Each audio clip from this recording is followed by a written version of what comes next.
দিনভর ঘটে চলেছে অসংখ্য ঘটনা। যে ঘটনাটি আজ আলোচনায় সেটিকে শুধুই কাকতালীয় নাকি পরিকল্পিত? পত্রপত্রিকা, রেডিও, টেলিভিশন, ডিজিটাল মিডিয়া সহ নিউজের পোর্টালে যেসব গুরুত্বপূর্ণ খবর আলোচনার খোরাক জুগিয়েছে তার কতটাই আমরা জানি? খবর শুধু একটা হেডলাইন নয়, খবর একটা বাস্তবতাও বটে। এর নেপথ্যে থাকে অনেক প্রশ্ন যার উত্তর জানা দরকার। আমরা শুধু খবর নয়, জানতে চাই এর ভেতরের সত্যটাও। এমন অনেক গুরুত্বপূর্ণ খবরের বিশ্লেষণ নিয়ে আমাদের নিয়মিত আয়োজন নির্বাচিত খবর। আমন্ত্রণ সকলকে। সাথে আছে আমি মীরা হাসান। আর আজ আমাদের সাথে পুরো আলোচনায় পুরো সময় ধরে থাকবেন সিনিয়র সাংবাদিক জনাব মাসুদ কামাল। জনাব মাসুদ কামাল, আপনি কেমন আছেন? আপনাকে স্বাগত। আমি ভালো আছি। আপনাদের টেলিভিশনের প্রথম অনুষ্ঠানে আজকে আসতে পেরেছি। অসংখ্য ধন্যবাদ। নিশ্চয়ই আজকে আপনার ক্ষুরধার মন্তব্য শুনবো, বিশ্লেষণ শুনবো অবশ্যই। এবং একই সঙ্গে আমাদের সাথে এই আলোচনায় আছেন ঢাকা বিশ্ববিদ্যালয়ের শিক্ষক ডক্টর রাশেদা রওনক খান, লেখক। একই সঙ্গে তিনি বিশ্লেষণও করেন। নিশ্চয়ই আপনার বিশ্লেষণ গুরুত্বপূর্ণ, আমাদের দর্শকদের অনেক ভাবনার এবং আলোচনার খোরাক যোগাবে। এছাড়াও এই আলোচনায় আমাদের সাথে নানান সময়ে একাধিক অতিথি অনলাইনে কিংবা সরাসরি আমাদের সাথে যোগ দেবেন, করবেন তাদের বিশ্লেষণ, জানাবেন মতামত। তবে আজকের আমরা যে প্রধান খবরটিকে নির্বাচন করেছি সে সম্পর্কে একটু জেনে আসা দরকার। ছাত্র জনতার অভ্যুত্থানের পর পেরিয়েছে প্রায় 2 বছর। এই পুরোটা সময় রাজধানীতে আওয়ামী লীগের প্রধান দুটি কার্যালয়ে একবারের জন্য জ্বলেনি আলো, ঘোরেনি বিদ্যুতের পাখা। জনমনে প্রশ্ন, ক্ষমতাসীন বিএনপি কি আওয়ামী লীগকে রাজনৈতিকভাবে পুনর্বাসনের দায়িত্ব নেবে? তাছাড়া মুক্তিযুদ্ধে নেতৃত্ব দেয়া পুরনো এই রাজনৈতিক দলটির ভবিষ্যৎই বাকি? এসব প্রশ্নের উত্তর খুঁজেছেন আমাদের সহকর্মী রহিম রুমন। চলুন আমরা সেই প্রতিবেদনটি দেখে আসি। আজকে যারা বলে পালানোর সুযোগ পাবে না আওয়ামী লীগ, আমি স্পষ্ট বলতে চাই, আওয়ামী লীগ পালায় না, পালায় আপনাদের নেতারাই। রাজধানীর ধানমন্ডিতে আওয়ামী লীগের কার্যালয় 24 জুলাই পর্যন্ত যেটি ছিল ক্ষমতার অন্যতম কেন্দ্র। কিন্তু প্রভাবশালীদের আনাগোনায় মুখর থাকা এই কার্যালয়ে এখন শুনশান নীরবতা। রাজধানীর বঙ্গবন্ধু এভিনিউ, অন্তর্বর্তী সরকার যে সড়কের নাম বদলে দিয়েছে আবরার ফাহাদ এভিনিউ, সেখানে ছিল আওয়ামী লীগের কেন্দ্রীয় কার্যালয়। এই ভবনটিও এখন পরিত্যক্ত, ভেতরে প্রবেশ নিষেধ। অভ্যুত্থানে পতনের পর দীর্ঘকাল শাসন ক্ষমতায় থাকা আওয়ামী লীগের প্রধান কার্যালয়গুলোর যখন এই হাল, তখন দলটির ভবিষ্যৎ নিয়ে কি ভাবছেন নেতাকর্মীরা? বাংলাদেশের চলমান পরিস্থিতিতে হয়তোবা আমাদের কর্মসূচি পালন করাটা একটু দুষ্কর হয়ে যাচ্ছে, তবুও আমরা কিন্তু প্রতিনিয়তই জাতীয় দিবস কিংবা দলীয় যে দিবসগুলো রয়েছে আমরা নানাভাবে আমাদের নেতাকর্মীরা বিভিন্ন জায়গায় সেগুলো পালন করে আসছে। আওয়ামী লীগের উপরে যে নিষেধাজ্ঞা দেওয়া হয়েছে এটি একটি রাজনৈতিক অপকৌশল হিসেবে আমরা মনে করি। আওয়ামী লীগের সক্ষমতা এবং জনপ্রিয়তায় ভীত হয়ে অন্তর্বর্তী সরকার এই সিদ্ধান্ত নেয়, যেটিকে বিএনপিও এক্সটেন্ড করে যাচ্ছে। ত্রয়োদশ জাতীয় সংসদ নির্বাচনের পর নানা মহল থেকে গুঞ্জন ওঠে শিগগিরই রাজনীতিতে সক্রিয় হচ্ছে আইনত কার্যক্রম নিষিদ্ধ আওয়ামী লীগ। এমন গুঞ্জনও আছে আওয়ামী লীগের এই ফেরায় সায় আছে ক্ষমতাসীন বিএনপিরও। দৃশ্যমান আমি কিছু দেখছি না যে এরকম কোনো ছাড় দেওয়াটা বিষয়। ব্যাপারটা হচ্ছে কিছু মানুষ তো শান্তিপ্রিয় আওয়ামী লীগ তো থাকতেই পারে, যারা এই সমস্ত অপকর্মের সাথে যুক্ত ছিল না, তারা হয়রানির শিকার না হলেই হলো। তবে বিএনপি মহাসচিব বলছেন, বিরোধী রাজনৈতিক দলের ওপর দমন পীড়ন আর সবশেষ ছাত্র জনতার ওপর নির্বিচারে হত্যাযজ্ঞ চালিয়ে আওয়ামী লীগ নিজেরাই নিজেদের ধ্বংস ডেকে এনেছে। আওয়ামী লীগের সর্বনাশ আওয়ামী লীগ নিজেই করেছে। আওয়ামী লীগটা সবচেয়ে পুরনো দল বাংলাদেশের। আওয়ামী লীগের তো আজকে এই অবস্থায় আসার কথা না। কেন এসেছে? আজকে সাধারণ মানুষ কিন্তু আওয়ামী লীগের পক্ষে কেউ কথা বলে না। কেন বলে না? যে আওয়ামী লীগ ইজ লস্ট। আওয়ামী লীগ গত 15 বছরে মানুষের উপরে যে অত্যাচার, নির্যাতন, নিপীড়ন করেছে, সেই কারণে আওয়ামী লীগ আর মানুষের কাছে সেই দল নেই। আজকে দেখেন একটা লোক নেই যে তার পক্ষে কথা বলবে, সাহস করে দাঁড়াবে, কেউ নেই, কেউ কথা বলতে পারে না। তো সেখানে সেই দল তো টিকে থাকবে না। মুক্তিযুদ্ধে নেতৃত্ব দিয়ে দেশ স্বাধীন করায় গুরুত্বপূর্ণ ভূমিকা রাখলেও আওয়ামী লীগের পরবর্তী ইতিহাস বিতর্কমুক্ত থাকেনি। অভিযোগ আছে, যারাই আওয়ামী লীগকে পুনর্গঠিত হওয়ার সুযোগ দিয়েছে তাদেরকেই বিপদে ফেলেছে দলটি। জুলাই গণ অভ্যুত্থানে আওয়ামী লীগ প্রধানসহ দলটির স্থানীয় নেতাদেরও একটা বড় অংশ এখনও গা ঢাকা দিয়ে আছেন। সামাজিক যোগাযোগ মাধ্যমের বাইরে মাঠের রাজনীতিতে তেমন কোনো কর্মসূচি নেই আওয়ামী লীগের। পরিস্থিতি এতটাই নাজুক যে দলটিকে সমর্থন করলেও প্রকাশ্যে তা কেউ স্বীকার করতে চায় না। তাই দেশের পুরনো এই রাজনৈতিক দলটি আবার কবে রাজনীতিতে ফিরবে সেটি একটা বড় প্রশ্ন। আবার তাদের দ্বারা নির্যাতিত বর্তমান ক্ষমতাসীন সহ বিরোধী রাজনৈতিক দলগুলো আওয়ামী লীগকে রাজনীতির কতটা সুযোগ দেবে সেটিও বড় প্রশ্ন। তাই সক্রিয়ভাবে খুব সহজে যে তারা আবার রাজনীতিতে ফিরতে পারছে না সেটি হয়তো এখন আর কেউ অস্বীকার করে না। রহিম রুমন, ওয়ান নিউজ, ঢাকা। প্রতিবেদনটি করেছেন আমাদের সহকর্মী রহিম রুমন। আশা করি কিছুক্ষণের মধ্যে তিনি আমাদের সাথে এই আলোচনায় যোগ দেবেন। নিঃসন্দেহে এই প্রতিবেদনটি অনেক ধরনের আলোচনা বলেন, অনেক ধরনের প্রশ্নের এবং বিশ্লেষণের সুযোগ তৈরি করবে। আমি বরং যেটা মাসুদ কামাল আপনাকে দিয়েই আলোচনাটা শুরু করি। ধরেন এই প্রতিবেদনটা দেখে কি মনে হয় রাজনৈতিক দলগুলোর আসলে কি ধরনের শিক্ষা নেওয়া উচিত? এই প্রতিবেদন থেকে শিক্ষা নেওয়ার কিছু নাই। আচ্ছা, আমার কাছে যেটা মনে হয়েছে, এখানে যেভাবে অতি সরলীকৃতভাবে আমাদের মির্জা ফখরুল ইসলাম আলমগীর বললেন, ঘটনাগুলো অত সরল নয়। আচ্ছা, জটিলতা কেমন? যেমন উনি যেভাবে বললেন যে এই দলটার কেউ নাই, এই দলটা কেন করবে লোকে, জনগণের কাছে জিজ্ঞাসা করেন, জনগণ এই দলের সঙ্গে নাই। এটা বাস্তবতা নয়। ওকে, জনগণের সঙ্গে উনি মিশেন না। উনি এমনি একটা দলের মহাসচিব, তার উপর এখন একটা দলের মন্ত্রী, ক্যাবিনেট সরকারের মন্ত্রী। ওনার সঙ্গে জনগণের যোগাযোগ কোথায়? ওনার সঙ্গে ওনার চামচারা বসে, চামচারা ওনাকে শোনায় নাকি এটা এমন যে স্যার আওয়ামী লীগ নাই, নাকি ক্ষমতায় যাওয়ার পর এখন আসলে চামচাপ বেড়েছে? কেননা তিনি তো একটা সময় এই দমন পীড়নের মধ্য দিয়ে গেছেন, এখন আওয়ামী লীগের অভিজ্ঞতা, সেই অভিজ্ঞতার মধ্যে বিএনপি ওই সময় দেখতেন, ওই সময় আওয়ামী লীগের লোকজন বলতো যে বিএনপির কোনো লোক নাই।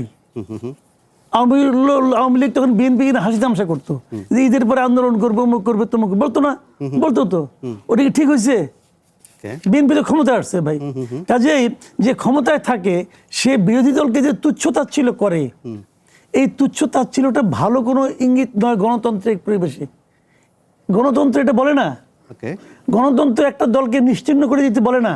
না, গণতন্ত্র বরং যে দলটা হারিয়ে যেতে নেয় সেই দলটাকে তুলে আনার দায়িত্ব নেয়। সে আমার বিরোধী পক্ষ হতে পারে, কিন্তু তার কি বক্তব্যটা সেটা শোনা আমার দায়িত্ব, সেটা জনগণকে শুনতে দেওয়া আমার দায়িত্ব। এই মানসিকতা পোষণ করে গণতন্ত্র। তো ওনার এই বক্তব্য গণতান্ত্রিক না। এবং যেভাবে বলা হচ্ছে, দেখেন আওয়ামী লীগ অফিসের সামনে দেখলাম বড় একটা ব্যানার টানানো, কি আন্তর্জাতিক ফ্যাসিবাদ ও গণহত্যা গবেষণা কেন্দ্র। এটা কে টাঙাইছে? এটা কে? এই প্রতিষ্ঠান কে? এইটা যতদিন এখানে ঝোলে ততক্ষণ পর্যন্ত প্রমাণিত হয় এ দেশে কোনো আইন নাই। এটা আইনের শাসনের প্রমাণ বহন করে না। একটা শুনে না, আমি বলি একটা কথা, গায়ের জোর বলে একটা ব্যাপার আছে। আমি মাঝে মাঝে বলি তো যে আমাদের দেশের নিয়মটা কি হচ্ছে জানেন? সেই তত বড় সত্যবাদী যার কথা, যার গলার আওয়াজ যত জোরে হয়, তো সবসময় সরকারের আওয়াজটা জোরে হয়। সরকার যা বলে আমাদের তাই শুনতে হয়। কিন্তু এই শোনা কি প্রকৃত বাস্তবতাটাকে তুলে আনে না তো। যখন এর আগে আওয়ামী লীগ ক্ষমতা ছিল, আওয়ামী লীগ তেমন ভাবে বলতো যে জিয়াউর রহমান তো আইএসএর এজেন্ট। জিয়াউর রহমান কি আইএসএর এজেন্ট ছিল? ছিল না তো। তখন তো প্রতিবাদের লোকও ছিল না। প্রতিবাদ করে তখন বিএনপি কি বলতো? তখন বিএনপি বলতো কি যে পুলিশ ছাইরা আসেন। খেয়াল আছে আপনাদের? বিএনপি কিন্তু বলতো যে পুলিশ রেখে মাঠে নামান, রাজপথে নামেন, দেখেন কার কত জোর আছে। তো এখন যে মির্জা ফখরুল সাহেব আওয়ামী লীগের লোকজন খুঁজে পাচ্ছে না, পুলিশ সারা করুক, খুঁজুক, পাবে। তার মানে একটা সময় যখন বিএনপিকে বলা হতো যে বিএনপি যে পথ দেখিয়ে গেছে সেই পথের দিকে হেঁটে আওয়ামী লীগ একটা দীর্ঘ সময় শাসন করেছে, এখন আওয়ামী লীগ যা যা দেখিয়েছে ক্ষমতাসীনরা সেই পথেই হাঁটছে বলে আপনি মনে করেন কিনা সেই বিশ্লেষণটা শুনবো। আমি বরং ডক্টর রাশেদা রওনককে তার বিশ্লেষণটা শুনি, আসলে যেটা বলছিলেন যে আসলে প্রতিবেদন থেকে নয় বাস্তবতা থেকে আসলে শিক্ষা নেওয়া দরকার। আপনার কি মনে হয় কি শিক্ষা কে কি নিল? তারপরে আমি আমাদের সহকর্মী রহিম রুমনের কাছে যাব। রহিম রুমনের কাছে তারপরে গিয়ে আমার মনে হয় তার কাছে তো আরো ইন্টারেস্টিং তথ্য পাবো। উনি যেহেতু ফিল্ড লেভেলে কাজ করেছেন উনি আরো ভালো বলতে পারবেন। তবে আমি যেহেতু ক্যাম্পাসে আমার পথ চলা বা আমার কাজ, সেই জায়গা থেকে আমার মনে হয় যে কোনো রাজনীতি মানে তো আসলে বিরোধী শক্তিকে দমন না। রাজনীতি মানে হচ্ছে সেখানে মতবিরোধ, মতদ্বৈততা, হ্যাঁ, বিভাজন, সকল কিছুই থাকবে, কিন্তু সেগুলোকে আবার এক টেবিলে বা এক জায়গায় এনে কে কত স্ট্র্যাটেজির মধ্য দিয়ে এগিয়ে যাবে, কে কত বুদ্ধিমত্তার সাথে তার রাজনীতিটা এগিয়ে নিয়ে যাবে, সেটাই আসলে পলিটিক্যাল ফিল্ড আমরা যেটা বুঝি সমাজতত্ত্বের ভাষার জায়গা থেকে। সেই জায়গায় আমার মনে হয় যে পারস্পরিক যে সহাবস্থানের যদি চিন্তা করি, কিংবা আমরা যেটাকে গণতন্ত্র শব্দটা বলি, যদিও এটা আমেরিকান যে গণতন্ত্র সেই গণতন্ত্র না, আমাদের নিজস্ব গণতন্ত্র, সেই গণতন্ত্রের কথা ভাবি, তাহলে তো সকল দলের সহাবস্থান একটা সময়ে নিশ্চিত করতে পারলে সেটা একটা সরকারের জন্য অবশ্যই পজিটিভ, মানে তার ঝুলিতে একটা পয়েন্ট যোগ হবে। তো এই পয়েন্টটা কোন সরকার না যোগ করতে চায়, এবং যেখানে আসলে গত 16 বছর বা 17 বছর যেটা বলি, সেই সময়কালে তো বিএনপিকে নিশ্চিত করা হয়নি, ফলে বিএনপির একটা জায়গা থাকে আসলে দিন শেষে যে আচ্ছা আওয়ামী লীগকেও নিষেধাজ্ঞার মধ্যে রাখবে কিনা, সেই জায়গাটা হয়তো বা থাকে। হ্যাঁ, এরপরে নিষেধাজ্ঞা থেকে উঠানোর পরে আসল রাজনীতি খেলা জায়গা, যে তার মানে আপনি মনে করেন, আপনি বলছিলেন যে বিএনপিকে নিষিদ্ধ করা হয়নি, কিন্তু আওয়ামী লীগ তো জামাতকে নিষিদ্ধ করেছিল। এখন এখন এখন যে আওয়ামী লীগ নিষিদ্ধের পেছনে কি এই দলটার কোনো ইন্ধন থাকতে পারে? মানে যে আমাকে কাউকে যদি নিষিদ্ধ করা হয়, তখন সেই দল ক্ষমতায় আসলে অবশ্যই একটা বড় জায়গা তো থাকে। আওয়ামী লীগ মানে জামাত নয়, ইন্টারিম গভর্নমেন্টের কথা বলছি, ওই সময়ের কথা বলছি, ওই অর্থে তো ছিল। এখন তো বিএনপি মাত্র বসলো, এখন তো মানে নিজের ঘরেই গুছাই নিতে হবে, সরকারের যে একটা জায়গা সেটা গুছাতে হবে, তারপরে তো অন্যান্য দল আসবে কি আসবে না সেই জায়গাটা নিয়ে তারা চিন্তা ভাবনা করবেন, কিংবা পরামর্শ করবেন, কিংবা শুধু বা তাদের যে নেতা দলনেতা সকলের সাথে বসবেন সেই বিষয়গুলো নিয়ে। এমনকি আওয়ামী লীগ ফেরার ক্ষেত্রে হয়তো আন্তর্জাতিক জায়গা থেকেও চাপ থাকতে পারে, সেগুলো সরকার ভেবে দেখতে পারে, হয়তো বা অনেক কিছু থাকতে পারে। যে আমাকে একটু সময় দেবেন, তাহলে আমরা আমাদের সহকর্মী রহিম রুমন, যিনি এই প্রতিবেদনটি করেছেন, তাকে আমরা যোগ করে দিচ্ছি আমাদের এই আলোচনায়। তিনি আমাদের সাথে যোগ দিচ্ছেন, এবং একই সঙ্গে আপনাদের দুজনকে অনুরোধ থাকবে, আপনাদের যদি কোনো প্রশ্ন থাকে নিশ্চয়ই রহিম রুমনকে করতে পারেন। রহিম রুমন, আপনার কাছে প্রথমে যেটা জানতে চাই, যে আমরা দেখছিলাম আপনার প্রতিবেদনে আপনি বলছিলেন যে অন্তর্বর্তী সরকার এই সড়কের নাম বদলে বঙ্গবন্ধু এভিনিউ বদলে আবরার ফাহাদ এভিনিউ করেছে। আদৌ কি এই নামটা যে বদল হলো, ওখানে কি এই পরিচিতিটা পেয়েছে আসলে এভিনিউটার নাম? আর দ্বিতীয়ত, যে নামটা যে পরিবর্তন হলো, ফলে ওখানকার আশপাশে যে দোকানপাট আছে সেখানে যে সাইনবোর্ড থাকে, সেই সাইনবোর্ডের নাম কি বা স্থানের নাম কি পরিবর্তন হয়েছে? হিমেল, আপনাকে ধন্যবাদ, এবং সাথে সাথে আপনার মাধ্যমে আমি দেশবাসীকে চ্যানেল ওয়ানের পক্ষ থেকে এই পুনর্যাত্রায় শুভেচ্ছা জানাতে চাই। শুরুতে আপনি যেটি বলছিলেন যে বঙ্গবন্ধু এভিনিউয়ের নাম পরিবর্তন করে যখন অন্তর্বর্তী সরকার আবরার ফাহাদ সড়ক নামে দিয়ে নামকরণ করেছে, তারপর থেকে আমরা দেখেছি যে বঙ্গবন্ধু এভিনিউ, যেটি সাবেক ওই জায়গার নাম ছিল, সেটি দোকানপাটগুলোতে শহীদ আবরার ফাহাদ নামে কিন্তু রাখা হয়েছে। তবে আওয়ামী লীগের কোনো রকমের কার্যক্রম বা আওয়ামী লীগের কোনো ধরনের নেতাকর্মীদের কোনো রকমের উপস্থিতি, সেটি একেবারেই কিন্তু ওই এলাকা ঘিরে নেই। আপনি যদি আমার যে স্টোরিটি আমি করেছি, সেখানে যদি আপনি ছবিতে একটু খেয়াল করেন, আপনি দেখবেন যে আন্তর্জাতিক ফ্যাসিজম এবং গুম গবেষণা কেন্দ্র কিন্তু আওয়ামী লীগের যে কেন্দ্রীয় কার্যালয়, সেই কার্যালয়ে কিন্তু করা হয়েছিল। যদিও শুধুমাত্রই নাম সর্বস্বই আমরা দেখেছি, শুধুমাত্র সাইনবোর্ডটি রাখা হয়েছে, ভেতরে তেমন কোনো গবেষণা বা কোনো রকমের কোনো অফিস কিন্তু খোলা হয়নি। কার্যালয়টি একেবারেই ছিন্নমূল মানুষদের আড্ডা কিছুদিন আগ পর্যন্তও ছিল। আপনি যদি স্টোরিটি একটু খেয়াল করে দেখেন, একেবারেই সেটি কিন্তু নিরাপত্তার বলয়ে রাখা হয়েছে। আমরা যখন সেখানে গিয়েছি, পুলিশ শুরুর দিকে আমাদেরকে ওই কার্যালয়ের ভেতরে ঢুকতে দিচ্ছিলেন না।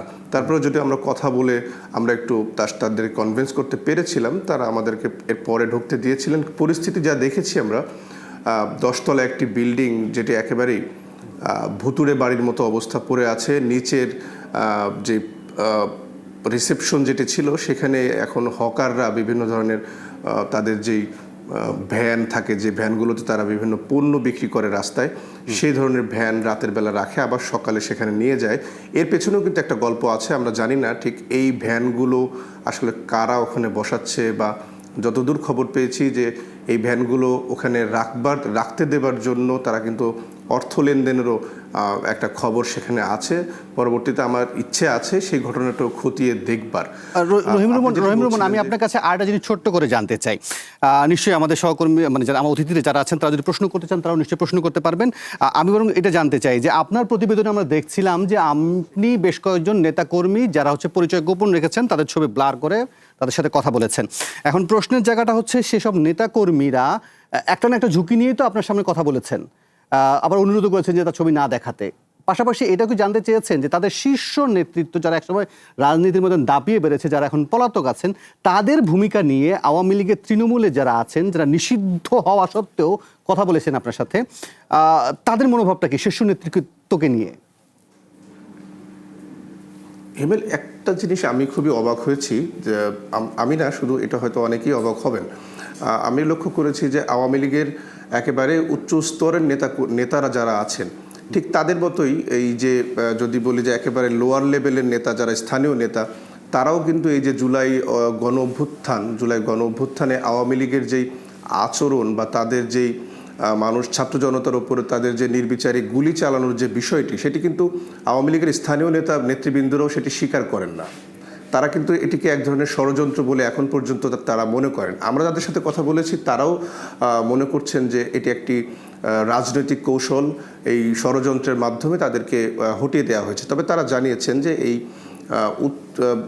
স্থানীয় নেতৃবৃন্দের সাথে এক ধরনের নেতাদের যোগাযোগ আছে। তারা তাদেরকে বলছেন যে তারা যেন ঐক্যবদ্ধ থাকে, যে কোনো ধরনের যে কোনো সময় যদি কোনো রকমের কর্মসূচি আসে তারা যেন রাজপথে চলে আসে।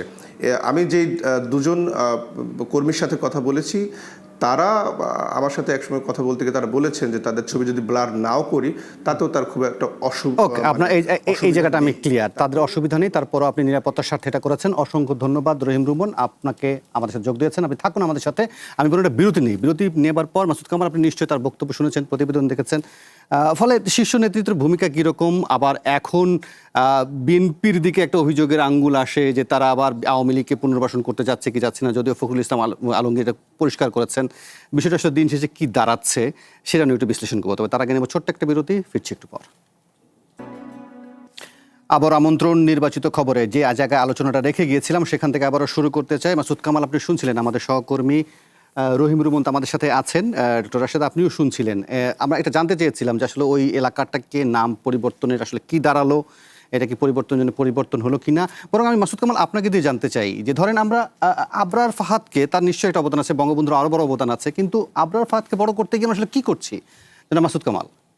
এটা মূর্খতা করছি, এবং এটাকে এক ধরনের মূর্খতা। শুনেন, বাংলাদেশে বঙ্গবন্ধু শেখ মুজিবুর রহমান এমন একজন ব্যক্তি, এমন একজন লিডার, ওনার সঙ্গে যদি আপনি আরেকজনকে তুলনা করতে যান তাহলে পর্বতের সঙ্গে মুশিকের তুলনা হবে। আমি কেউ নাম বললাম না, উনি এমন একজন লিডার। আপনি তার নাম পাল্টাইয়া যদি আবরার ফাহাদের নাম দেন, দিতে পারেন, আপনার গায়ের জোর আছে আপনি দিবেন। আমি তো আগেই বললাম, যার জোর আছে সে করতে পারবে। ওরা করেছে কতগুলো, যারা এই যে 18 বছরের যে শাসন, আমি তো মনে করি বাংলাদেশের ইতিহাসে এত করাপ্ট এবং এত করাপ্ট মানে ফিনান্সিয়ালি না, নৈতিকভাবে এত করাপ্ট শাসন বাংলাদেশের আসে নাই। তো ওরা যে কত করাপ্ট, কত অযোগ্য, কত প্রতিহিংসা পরায়ণ, তার নমুনা ওনারা এখানে দেখা গেছে। দেখেন, ফ্যাসিবাদের কথা বলেন আপনারা, শেখ হাসিনা ফ্যাসিবাদী ছিল, আমি অস্বীকার করি না। শেখ হাসিনা স্বৈরাচারী শাসক ছিল, আমি ওটাও অস্বীকার করি না। কিন্তু শেখ হাসিনাকে আমরা চেনার আগে, অনেক আগে, আমরা তো বঙ্গবন্ধুকে চিনি, এই জাতি বঙ্গবন্ধুকে চিনে। তো আপনি ওই যে এটা হচ্ছে ওরকম আর কি, ওই যে মেষশাবকরা আপনি মারবেন রে ভাই, এখন ওরা বলছে তুই বদনাম করস, চাই তোর দাদাই করছে, তোর বাপে করছে, অতএব তার শাস্তি তোকে বহন করতে হবে। এইটা তাও কিছুটা লজিক আছে। আর এখানে হলো উল্টা, তোর পাপে তোর বাপ ই হবে শাস্তি পাবে। তো এটা তো হলো না রে ভাই, কিন্তু হলো না। কিন্তু এটা এখন যদি পরিবর্তন, আপনি কি আশা করেন যে বিএনপি আসলে এটা নিয়ে কি করবে? কারণ যখন যদি আমি বিশ্লেষণটা জানতে চাই, কারণ হচ্ছে রাজনীতি আসলে দিন শেষে একটা বিশ্লেষণের বিষয়, এটা আসলে ভেতরে অনেক কিছুই আমাদের সামনে একদম পরিষ্কার করে। এখন ধরেন এটা বদলাতে গেল, জামাত তো কালকেই বলবে যে এই তো বিএনপি আওয়ামী লীগকে পুনর্বাসন করতে বসেছে। শুনে আমি বলি, বিএনপি এই নাম টাম পরিবর্তনের ঝামেলায় বিএনপি যাবে না, আপনি শিওর থাকেন। বিএনপি অত কাঁচা কাজ করবে না। ওকে, বিএনপি পলিটিক্সটা বুঝে। বিএনপি, আমি আপনাকে সিম্পল বলি, বাংলাদেশের রাজনীতিতে আওয়ামী লীগ অফিসিয়ালি আসবে, খুব বেশি দেরি হবে না। বিএনপি আনবে কেন? বিএনপি আনা তো এটা দায়িত্ব না। আর একটা পলিটিক্যাল পার্টিকে আরেকজন হাতে ধরে নিয়ে আসে না, সে নিজের গুরুত্ব নিয়েই আসে, নিজের জোরেই আসে, অথবা অন্যজন একেবারে এত অজনপ্রিয় হয়ে ওঠে। আওয়ামী লীগ আসবে, সেটা কীভাবে সেটা আমি বলি আপনাকে। আওয়ামী লীগের রাজনীতি তো নিষিদ্ধ করা হয় নাই, আওয়ামী লীগকে তো নিষিদ্ধ করা হয় নাই। আওয়ামী লীগের রাজনৈতিক কর্মকাণ্ড নিষিদ্ধ করা হয়েছে, তো কোন পর্যন্ত করা হয়েছে? যতদিন পর্যন্ত তার বিচার না হয়, তো আইসিটিতে তাদের বিচার হবে। বিচারে যদি রায় হয় যে আওয়ামী লীগ আর রাজনীতি করতে পারবে, তখন বিএনপির কি করার থাকবে? বিচারে যদি রায় হয় যে আওয়ামী লীগ রাজনীতি করতে পারবে, তাহলে কি এটাকে বিএনপি তাকে নিয়ে আসলো? আনলো না, সে বিচারিক পদ্ধতিতে আসলো। আপনি নিশ্চিত থাকেন বিচারিক পদ্ধতিতেই আওয়ামী লীগ চলে আসবে। এই কারণে আসবে, যখন এই ঘটনাটা যখন ঘটে, আমি আপনাকে একদম সিম্পল বলে দিই আপনাকে, এই ঘটনার জন্য দায়ী কে? আপনি আমাকে ছোট্ট একটা এক্সাম্পল দিয়ে বলি। ধরেন একটা কতগুলি স্টুডেন্ট যাচ্ছে, একটা বাস তাকে চাপা দিয়ে মেরে ফেলাইলো, 5-6 জনকে মেরে ফেলাইলো, আপনি বাসটা আগুন দিয়ে পুড়াই দিলেন, শাস্তি হলো? এই চাপাটা কি বাস দিছে না বাস চালক দিছে? দোষটা কি বাসের নাকি বাস চালকের? চালকের দোষ। তো চালক ছিল শেখ হাসিনা, বাসের কি দোষ? আপনি বাস পড়ে দেবেন কেন ভাই? এই বাস তো আরো 10 বছর মানুষকে সার্ভিস দিচ্ছে, আরো 10 বছর দিবে, তাহলে আপনি বাস পড়াবেন কেন? বুঝতে পারছি, মানে আপনি বলছেন উদুর পেন্টি বুদুর ঘরে যাচ্ছে, একদম প্রচলিত যে কথাটি আছে আমাদের। আমি বলুন ডক্টর রাশেদুর রৌনক, আপনার বিশ্লেষণটা শুনতে চাই। আপনি কি জনাব মাসুদ কামালের সাথে একমত হতে পারছেন যে আসলে উনি বলছেন যে বিএনপি এই দিকে হাতই বাড়াবে না, সে একেবারে রাজনীতি খেলে যাবে? মাসুদ ভাই তো ওনার রাজনৈতিক জায়গা থেকে বলেছেন, রাজনৈতিক বিশ্লেষক হিসেবে। আমার একটু মনে হয় যে সংস্কৃতির জায়গা থেকে, যদি আমি যেহেতু অ্যানথ্রোপোলজিস্ট, ওই জায়গা থেকে বলতে চাই, রাজনীতির একটা সংস্কৃতি আছে। রাজনীতির সংস্কৃতিটা হচ্ছে আপনি কোনো না কোনোভাবে পুরাতন জিনিস ফেরত আসবে, নতুন জিনিস তৈরি হবে, সব কিছুর একটা সংমিশ্রণ থাকবে, কোনো শূন্যস্থান আসলে থাকে না। সেই জায়গা থেকে যেহেতু আওয়ামী লীগ একটা বড় দল এবং বাংলাদেশের স্বাধীনতার সাথে সম্পৃক্ত একটা দল, এই দলটি আসলে কোনো না কোনোভাবে কোনো না কোনো প্রক্রিয়ায় রাজনৈতিক অঙ্গনে এক সময় না এক সময়, সেটা কবে আমি কিন্তু আবার এই উদাহরণ তো বলতে আছে, পারি না ধরেন যে- মুসলিম লীগ তো এক সময় বিলীন হয়ে গেছে তাদের অপকর্ম মানে ভুল সিদ্ধান্তের কারণে। এখন বাস্তবতা বিলীন হওয়ার অদ্ভুত এটাই আছে। আমি বলছিলাম যে এটা ডিপেন্ড করে, মানে কবে নাগাদ বা কত বছর নাগাদ আসবে, কিংবা কিভাবে আসবে, বিএনপি তাদেরকে আনবে নাকি নিজেরাই আসতে পারবে, এই পুরো জিনিসগুলো নির্ভর করে আওয়ামী লীগের নিজস্ব রাজনৈতিক সংস্কৃতির বদল ঘটানোর মাধ্যমে। যে প্রক্রিয়ার মধ্য দিয়ে তারা গেছেন, যেতে বাধ্য হয়েছেন, সেই প্রক্রিয়াতেই যদি ওই যে উনি যেটা বলছিলেন, আমাদের রিপোর্ট করলেন যিনি, যে কোনো অনুধাবন নেই, কোনো রকম আলাদা করে ভাবনা চিন্তা নাই যেটা কেন হয়েছে, পুরোটাই একটা ষড়যন্ত্রের জায়গা। সেই জায়গাগুলোকে যদি একটু পরিশীলিত পদ্ধতিতে তারা আসেন এবং নতুন কিছু আনেন, নতুন সম্ভাবনার দ্বার খুলেন, নানানভাবে জনগণ কিন্তু দিন শেষে সম্ভাবনাকে দেখতে চায়। তো সেই রকম কিছু হলেই সম্ভব আর কি, এবং সেটা খুব শীঘ্রই হতে পারে, মাঝখানে হতে পারে, আস্তে আস্তে হতে পারে। এর সাথে বিএনপি সম্পর্ক এতটুকুই যে বিএনপি সহমতের সংস্কৃতিটা চায় কিনা, রাজনৈতিক সংস্কৃতিটা চায় কিনা, বিরুদ্ধ মতকে রাখতে চায় কিনা, যে বিরুদ্ধ মত আছে সেই বিরুদ্ধ মতের সাথে তারা রাজনীতি করতে চায়, নাকি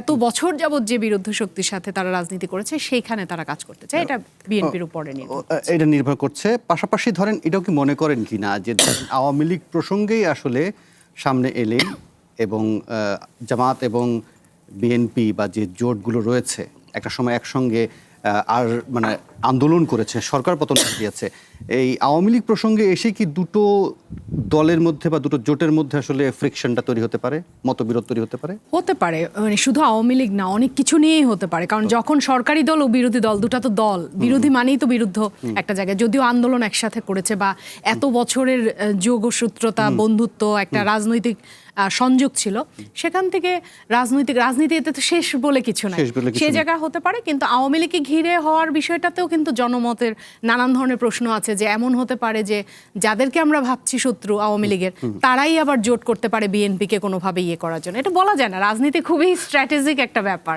রাইট, আমি একটু বিরতি নেই, আমি একটু বিরতি নিয়ে আসার পর আমরা এই প্রসঙ্গটা নিয়ে আলোচনা করার চেষ্টা করব। তারেক রহমান আজকে গিয়েছিলেন হচ্ছে যশোরে গিয়েছিলেন, সেখানে তিনি বেশ কিছু কর্মসূচি পালন করেছেন এবং সেখানে এসে আমরা দেখছিলাম যে এক ধরনের জামাতের সাথে এক ধরনের যে টানাপোড়েনের বিষয়টি সামনে আসছে, এটা আসলে কি রাজনীতির জন্য রাজনীতি, নাকি এটার মধ্যে আসলেই বেশ কিছু উপাদান আছে যেগুলো আসলে সামনে আসতে পারে, সেই বিষয়টা নিয়ে আলোচনা করব। এই ফাঁকে আমি বরং রহিম রুমনকে একটু বিদায় দিতে চাই। রহিম রুমন, একবার সময় সংকটের কারণে আপনার কাছে আরও কিছু জানা ছিল, আপাতত পারছি না। আপনাকে অসংখ্য ধন্যবাদ, আপনি আমাদেরকে সময় দিয়েছেন। আপাতত একটা বিরতি নেই, বিরতির পর ফিরে এসে এই প্রসঙ্গগুলো, পাশাপাশি হামের প্রসঙ্গ আছে ট্রাম্পেরও প্রসঙ্গ, ফলে অনেকগুলো বিষয় আছে যেগুলো আলোপ করা দরকার আসলে। কিন্তু আপাতত বিরতিতেই ফিরছি একটু পর। আবার আমন্ত্রণ নির্বাচিত খবরে। আমরা পরের প্রসঙ্গটিতে যেতে চাই। মাসুদ কামাল এবং ডক্টর রাশেদা রৌনক, আমরা দেখছিলাম আজকে প্রধানমন্ত্রী প্রথমবার যশোর সফর করছেন প্রধানমন্ত্রী হবার পর। সেখানে গিয়ে তিনি যে রাজনৈতিক বক্তব্য দিয়েছেন তার সার কথা হচ্ছে এরকম যে একটা দল বায়বীয় টিকিট বিক্রি করছে, ভোটের আগে যেটা করেছিল তারা, এখন তারা জুলাই সনদকে নিয়ে বিভ্রান্তি ছড়াচ্ছেন। আমরা বরং সেই বক্তব্যটা শুনে আসি, প্রধানমন্ত্রী কি বক্তব্য দিয়েছেন। গণভোটের রায়কে ভিন্নভাবে প্রমাণিত করতে চায়, যারা জুলাই সনের রাষ্ট্র ভিন্নভাবে তাদের নিজেদের রাজনৈতিক স্বার্থ হাসিলের জন্য উপস্থাপন করতে চায়, এরা বিশৃঙ্খলা সৃষ্টি করতে চায়। এই বিশৃঙ্খলা যদি সৃষ্টি করতে পারে তারা, তাহলে জনগণের যে কর্মসূচি, ফ্যামিলি কার্ডের যে কর্মসূচি, মাহমুদের যে কর্মসূচি, কৃষক কার্ডের যে কর্মসূচি, কৃষকদের খাল খননের যে কর্মসূচি, বেকার যুবকদের জন্য কর্মসংস্থানের জন্য মিল কারখানা, বন্ধ মিল কারখানা চালু কর্মসূচি, নতুন কলকারখানা চালু করার যে কর্মসূচি, স্বাস্থ্য সেবা গ্রামে গ্রামে পৌঁছে দেওয়ার যে কর্মসূচি, সকল কর্মসূচি ব্যাঘাত হবে। এই বিশৃঙ্খলা যদি আশকারা পায়, জাতীয় সংসদের দক্ষিণ প্লাজায় যে জুলাই সনদ বিএনপি সহ অন্যান্য রাজনৈতিক দল স্বাক্ষর করেছে, আমরা সেই স্বাক্ষরিত জুলাই সনদের প্রত্যেকটি লাইন, প্রত্যেকটি শব্দে ইনশাআল্লাহ পর্যায়ক্রমিকভাবে এই শব্দটা বাস্তবায়ন করব। আমরা যেই বক্তব্যটা আসলে শুনতে চেয়েছিলাম সেই বক্তব্য এটা নয়। যাই হোক, তিনি খাল খনন কর্মসূচি নিয়ে যখন শুনলেনি তখন এই প্রসঙ্গ নিয়ে একটু আপনাদের কাছে জানবো। তবে এই ফাঁকে আমাদের আরও দুই অতিথি আছেন, তাদেরকে আমাদের সাথে এই আলোচনা যোগ করে নেই। আমাদের সাথে রাজশাহী থেকে যোগ দিচ্ছেন আমাদের সহকর্মী আহসান হাবিব অপু, এবং একই সঙ্গে এই আলোচনায় যোগ দিচ্ছেন ডক্টর মুস্তাক, তিনি চিকিৎসক, তিনি আমাদের সাথে যোগ দিচ্ছেন। আমরা হাম প্রসঙ্গ নিয়েও কথা বলতে চাইবো, নিশ্চয়ই তারা আমাদের সাথে এর মধ্যে যোগ দিয়ে দিবেন। তারা যোগ দিলে আমরা তাদের সাথে পরিচয় করিয়ে দেবো। আমি বরং আপনাদের কাছ থেকে শুনে নেই যে তারেক রহমানের এই বক্তব্যের মধ্যে যেটি খাল খননের প্রসঙ্গ আসছে, আমার খুব আগ্রহের জায়গাটা আসলে জানার জন্য। ধরেন জিয়াউর রহমানের একটা খুব জনপ্রিয় যে কাজগুলো আছে তার মধ্যে খাল খনন একটা আছে। মাসুদ কামাল, আপনি একটু বিশ্লেষণ করবেন এইভাবে যে ধরেন আধুনিক যে সেচ ব্যবস্থাপনায় সেটাতে আগে 40 বছর আগে খাল খনন আসলে কতটা এফেক্টিভ এখনকার সময় অনুযায়ী, পাশাপাশি উনি ঢাকা সহ ঢাকার বাইরে অনেকগুলো খাল নিয়ে কাজ করছেন, খাল খনন করছেন, নিঃসন্দেহে খুব ভালো জিনিস। কিন্তু ঢাকার খালগুলো উদ্ধার করবে কে? ঢাকার খালের কি হবে? ঢাকার খাল ওনাকে উদ্ধার করতে হবে। দেশ তো অর্ধেক ওনাকে দিয়েছি, অর্ধেক অন্য কাউকে দিয়েছি, তা তো না। ঢাকা কি ওনার মধ্যে পড়ে না? উনি কি ঢাকার প্রাইম মিনিস্টার না? উনি তো পুরো দেশেরই প্রাইম মিনিস্টার। ঢাকার খাল, ঢাকার বাইরের খাল, সব খালি উনি উদ্ধার করবেন। তো আমার কথাটা হলো কি, উনি একটা প্রজেক্ট হাতে নিয়েছেন, এটা কোনো সন্দেহ নাই। 40 বছর আগে ওনার পিতা যেটা করেছেন ওই বাস্তবতা এখন নাই। কিন্তু নাই মানে এমন নয় যে এই খাল খনন করলে এই খাল দিয়ে কুমির চলে আসবে, তা কিন্তু না। এই খালে কিছু কাজ হবে। আমাদের দেশে প্রচুর নদ নদী আছে, বর্ষাকালে প্রচুর পানি হয়। আপনি যদি একটা খাল কাটেন, সেখানে তো কিছু পানি থাকবে রে ভাই, কিছু পানি তো থাকবে, যতটুকু থাকুক। যদি ওনার যে ইনস্ট্রাকশন সেগুলো যদি, আমাদের এখানে সমস্যাটা কি হয় জানেন, একভাবে নীতি প্রণয়ন করা হয় আর বাস্তবায়নের ক্ষেত্রে যে ঝামেলাটা হয়ে যায়। যারা বাস্তবায়ন করে তারাও এখানে চুরি চামারি করে, তারাও এখানে ওইভাবে সিরিয়াসলি জিনিসটা বুঝতেও চায় না, তারা লোক দেখানো কাজ করে। তো এইগুলি করতে যে মূল কাজটা হয় না, তখন দোষ হয় নীতির। এইটাই ভালো, মানে এইটাই ভালো ছিল না, প্ল্যানিংটাই ভালো ছিল না, আমরা এইভাবে বলে ওটাকে ই করি। কিন্তু যদি কাজটা ঠিকঠাক মতো হয়, যদি ওনার দল, ওনার দলের নেতা কর্মী তারা যদি ওনাকে, ওনার যে মূল যে লক্ষ্যটা এটাকে যদি ফিল করতে পারেন, অনুসরণ করতে পারেন, আমি মনে করি খাল খননের সুফল আপনি মানে একটা মৌসুম পরেই পাবেন। আগামী মৌসুমে এটা পাইতে কিন্তু আপনার 20 বছর লাগবে না। এটা তাল গাছ না যে বুনলাম আর 40 বছর পরে হবে গাছ, তা না। আপনি ইমিডিয়েট পরেই পাবেন, আগামী বছরই পাবেন। কিছু পানি থাকবে, এই পানি কাজে লাগবে। ডক্টর রাশেদা রৌনক, আপনার এই বিষয়টা ছোট্ট মন্তব্য জেনে আমি একটু ডক্টর মুস্তাকের কাছে যাব। এবং আপনি যে জায়গাটা খুব জোরালোভাবে বলছেন, ঢাকার একটা কারণ, আমাদের যে ঘনবসতি, ঢাকার যা অবস্থা, সেখানে খালগুলো উদ্ধার করাটা খুব জরুরি। আপনি দেখেন একটু বৃষ্টি হতে পারে না। গতকাল যে বৃষ্টিটা হলো, আমি তখন কলা ভবনে, আমি নিচে নেমে দেখি যে পানি একদম হাঁটু সমান। বাচ্চাগুলো যাবে কিভাবে, আমরা যাব কিভাবে? অর্থাৎ ঢাকা শহরের, ঢাকা বিশ্ববিদ্যালয়ের কলাভবনের বা আশেপাশের এরিয়া যদি এই অবস্থায়, আপনি শান্তিনগর গেলে তো সাঁতার কাটতে হবে। ফলে খালে উদ্ধার করাটা একটা খুব জরুরি হচ্ছে সারা বাংলাদেশে তো বটেই, চিকিৎসা মানে কৃষি খাতের জন্য এবং সকল কিছুর জন্য জরুরি। আমরা জলবায়ুর দিক থেকে আমরা কিন্তু খুব একটা ঝুঁকির মধ্যে আছে, ঝুঁকিপূর্ণ এরিয়া আছে, সেই জায়গা থেকে আছে। কিন্তু ঢাকা শহরে এটা খুব জরুরি এই কারণে যে ঢাকায় খাল আপনি উদ্ধার করাটা একটা চ্যালেঞ্জিং। যিনি সবচেয়ে বেশি এগুলো নিয়ে কাজ করেছেন তিনিও গত ইন্টেরিয়াম গভর্নমেন্টে কতটুকু পেরেছেন, যেটা নিয়ে খুব হুলস্থুল করে কথা বলেছিলেন। তার মানে হচ্ছে এটা সহজে পারা যায় না।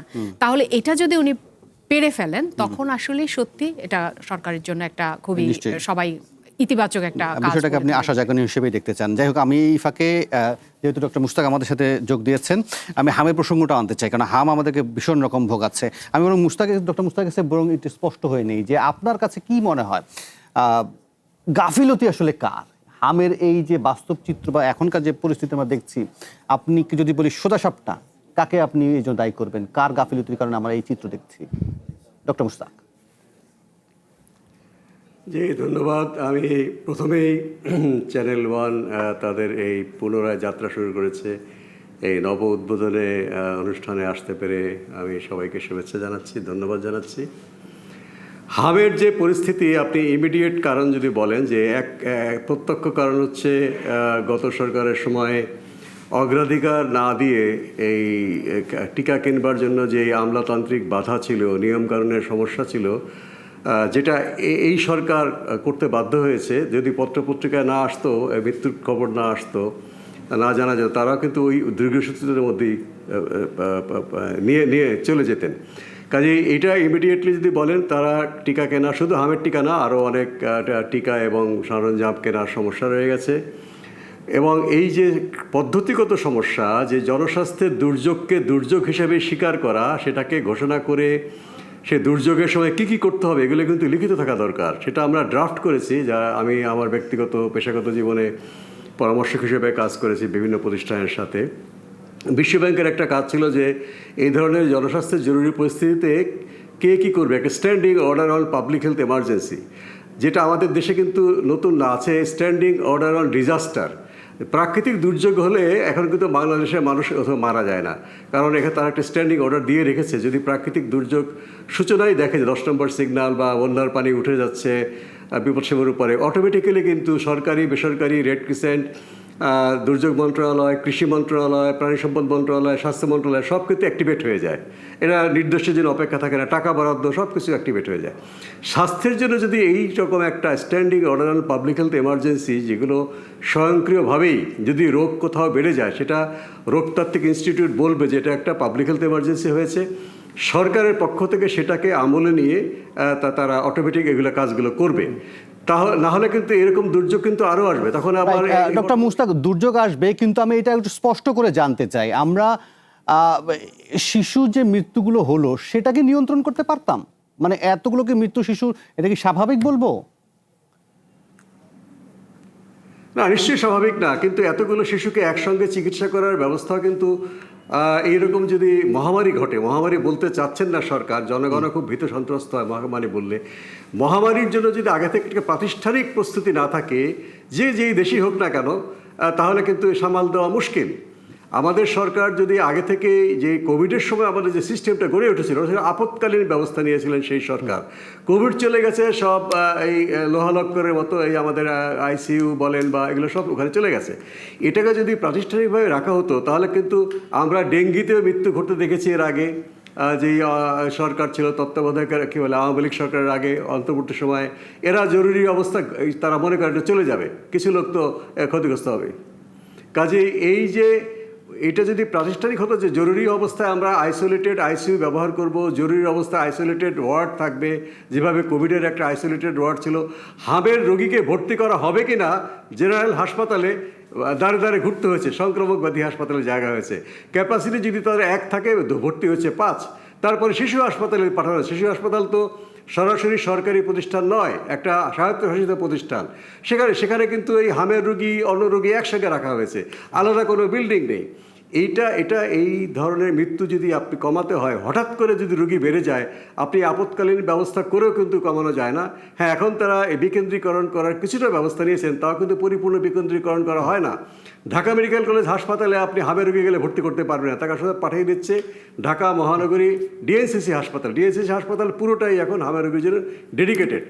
এই ধরনের ডেডিকেটেড জায়গা তো খুব মুশকিল। যে জেনারেল হাসপাতালে অন্য রোগীও থাকবে, গর্ভবতী নারীরা আসবে, অ্যাক্সিডেন্টের রোগীরা আসবে, হার্ট স্ট্রোকের রোগী আসবে, তাদের সাথে হামের রোগী বসানো যাবে না, কিন্তু তাদের জন্য একটা আলাদা ব্যবস্থা থাকতে হবে। জি, ডক্টর মুশতাক, আপনাকে অসংখ্য ধন্যবাদ। আপনি সাথে থাকুন, আমাদের বিরতির সময় হচ্ছে। এই ফাঁকে আমাদের সাথে আমাদের সহকর্মী আহসান হাবিবও উপযোগ দিয়েছেন।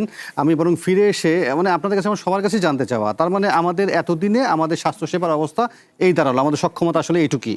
আমরা করোনা থেকে আসলে কি শিক্ষা নিয়েছি সেটা বিশ্লেষণের যোগ্য, নিশ্চয়ই বিশ্লেষণ করবো। তবে তার আগে নেব ছোট্ট একটা বিরতি, ফিরছি একটু পর। আবার আমন্ত্রণ নির্বাচিত খবরে। আমাদের সাথে আছেন ডক্টর মুশতাক এবং আমাদের সাথে আমাদের সহকর্মী আহসান হাবিব অপু, তিনিও যোগ দিয়েছেন। আরও দুই অতিথি আছেন আমাদের সাথে স্টুডিওতেই। আমি বরং আহসান হাবিব অপুর কাছ থেকে জানতে চাইবো যে আমরা যে সংখ্যাগুলো দেখছি, বিশেষ করে আমার রাজশাহী এবং চট্টগ্রাম নিয়ে আগ্রহ বেশি, এখানকার শিশু মৃত্যুর ভয়াবহতাটা এত বেশি কেন?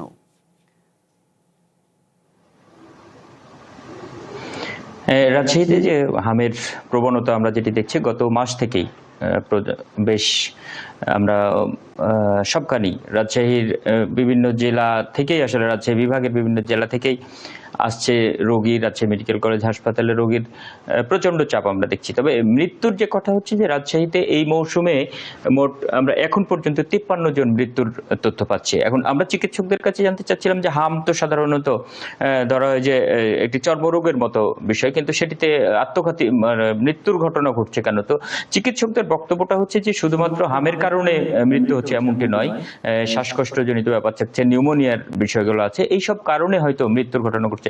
তবে আরেকটি বিষয় যেটি হচ্ছে যে আলোচনার বিষয় হতে পারে, সেটি হচ্ছে যে আমরা এইখানে রাজশাহী মেডিকেল কলেজ হাসপাতালে প্রথম পর্যায়ে যে 50 জন রোগীর উপসর্গ দেখা গেছিল, হামের উপসর্গ, তারা মারা গেছে, চিকিৎসাধীন অবস্থায় মৃত্যু হয়েছে। তাদের নমুনা সংগ্রহ করে নিয়ে যাওয়া হয়েছিল WHO সহযোগিতায়।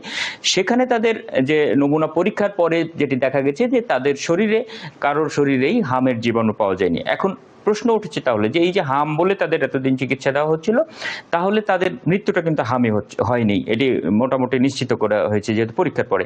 এই জায়গাটাতে এখন চিকিৎসকদের কাছে আলোচনা এসেছে যে আসলে এটি নিশ্চিত হওয়া দরকার যে আসলে তারা হামের কারণে মৃত্যু হয়েছে নাকি অন্য কোনো কারণে মৃত্যু হয়েছে। কারণ এটি যদি হামের কারণে না হয়ে থাকে তাহলে কি কারণে মৃত্যু হয়েছে সেটি বিষয়টি নিশ্চিত হওয়া দরকার, এটা চিকিৎসকরা বলছেন। আমি রাজশাহী বিশ্ববিদ্যালয়ের ফার্মেসি বিভাগের যিনি চেয়ারম্যান আছেন তার সাথেও কথা বলছি। এই বিষয়টি আলোচনায় আসছে যে মৃত্যুর কথাগুলো আসছে, আমরা উপসর্গ দেখে বলে দিচ্ছি যে হামের উপসর্গ ছিল এবং তিনি চিকিৎসাধীন অবস্থায় তার মৃত্যু। অসংখ্য ধন্যবাদ আহসান হাবিব আপু। মাসুদ কামাল শুনছিলেন যে তিনি আরেকটা প্রসঙ্গ সামনে আনছেন যে রাজশাহীতে যে ঘটনা হয়েছে যে শিশু আসলে হামের কারণেই মারা গেছে, এটা নিশ্চিত হওয়া যাচ্ছে না, বলা হচ্ছে অন্য কোনো কারণ থাকতে পারে। মানে আমাদের স্বাস্থ্যসেবার অবস্থা তাহলে এই? জি, এটি আমাদের স্বাস্থ্যসেবার অবস্থা, খুবই খারাপ অবস্থা। শুনেন, হাম মুস্তাক ভাই আছেন, মুস্তাক ভাই এই সমস্ত ব্যাপারে অনেক অভিজ্ঞ লোক। হাম কিন্তু অনিরাময় যোগ্য কোনো রোগ নয়, হামের অত জটিল চিকিৎসাও না। হামটা বেসিক্যালি একটা ম্যানেজমেন্ট করতে হয় এটাকে। তো এটা একজন মানে ম্যানেজমেন্টের কাজটা কিন্তু একজন নার্সও করতে পারেন। আসলে বিষয়টা হলো হামটা যখন রুগী একজন যাবে তার প্রতি আপনি কতটুকু মনোযোগ দিবেন, তাকে আপনি কতটা সিরিয়াসলি গ্রহণ করবেন, তার উপর নির্ভর করবে এই রুগী বাঁচবে কি বাঁচবে না। আমাদের ডাক্তার সাহেবদের এই জায়গাটায় একটা অভাব আছে। কিছু বললেই ওরা নানা রকম মানে অজুহাত দাঁড় করায় যে একজন ডাক্তার কত রুগী, অমুক তমুক হাবি যাবি। দেখেন, হাম হওয়াটা আগে সরকারগুলো ব্যর্থ, তাদের কোনো সন্দেহ নাই। এই জন্য তাদেরকে বিচারের মুখোমুখি দাঁড় করানো উচিত। এটা অন্তর্বর্তীকালীন সরকারেরও যিনি ছিলেন নূরজাহান বেগম, ওনাকেও বিচারের মুখোমুখি দাঁড় করানো উচিত বলে আমি মনে করি। কিন্তু হাম যখন হয়ে গেছে, হওয়ার পর এত রোগী মারা যাওয়াটা আমার কাছে গ্রহণযোগ্য মনে হয় না। আমি ভালো বুঝি না, এটা মুস্তাক ভাই আরো ক্লিয়ার করতে পারবেন। আমি নিজে চিকিৎসক নই, কিন্তু আমি যতটুকু বুঝি কমন সেন্স দিয়ে, অবশ্য কমন সেন্স খুব বিপজ্জনক, তারপরে আমি যতটুকু বুঝি আর কি, আমার কাছে মনে হয় হাম মারা যেটা গিয়েছে এটা হলো আমাদের চিকিৎসা ব্যবস্থার দুর্বলতার কারণে, এবং এটাকে সমাধান করা সম্ভব ছিল।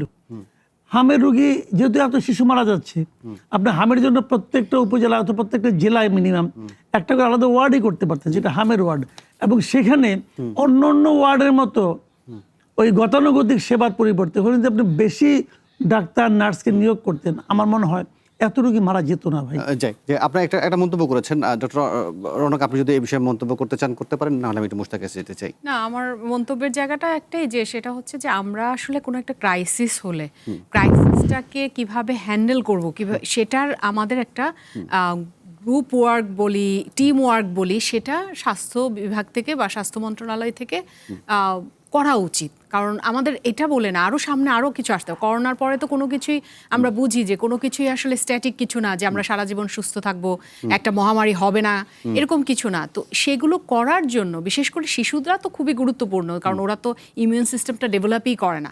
সো নানান কারণে হামের সাথে সাথে উনি যেটা বলছিলেন রাজশাহীতে হয়েছে, অন্যান্য কারণেও হচ্ছে, একসাথে যুক্ত হচ্ছে।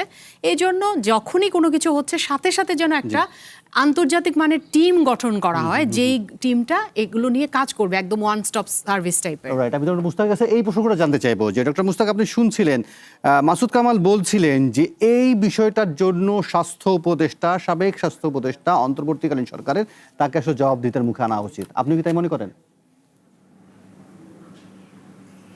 দেখুন, এগুলো তো আসলে কান টানলে সবার মাথা আসবে। এই সমস্যা যদি বর্তমান সরকারের সময় হতো যে টিকা কেনা হবে বাংলাদেশ সরকারের টাকায়, বিদেশি সাহায্যের উপরে আমরা নির্ভরশীল থাকবো না, আমরা আমাদের এলডিসি গ্র্যাজুয়েট করে আমরা মধ্যম আয়ের দেশে যাব, বিদেশিরাও টাকা কমিয়ে দিয়েছে, তখন অর্থ মন্ত্রণালয় বলল রেভিনিউর টাকা এভাবে খরচ করা যাবে না, টেন্ডার ডাকতে হবে।